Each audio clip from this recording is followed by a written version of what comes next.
Kolkata metro রেলের green লাইনের দুটি অংশে হাওড়া ময়দান থেকে সল্টলেক সেক্টর 5 পর্যন্ত সিগন্যালিং সিস্টেম পরীক্ষার জন্য সম্পূর্ণ ট্রাফিক ব্লক থাকবে আগামী 2 সপ্তাহের 4-8 দিন।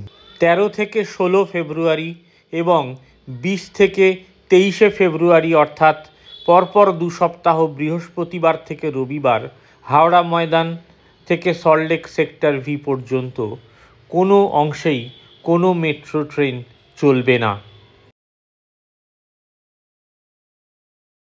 কলকাতা মেট্রো রেলের গ্রিন লাইনের দুটি অংশে হাওড়া ময়দান থেকে সল্টলেক সেক্টর 5 পর্যন্ত সিগন্যালিং সিস্টেম পরীক্ষার জন্য সম্পূর্ণ ট্রাফিক ব্লক থাকবে আগামী 2 সপ্তাহের 4-8 দিন। 13 থেকে 16 ফেব্রুয়ারি এবং 20 থেকে 23 ফেব্রুয়ারি অর্থাৎ পরপর 2 সপ্তাহ বৃহস্পতিবার থেকে রবিবার হাওড়া ময়দান থেকে সল্টলেক সেক্টর ভি পর্যন্ত কোনো অংশেই কোনো মেট্রো ট্রেন চলবে না।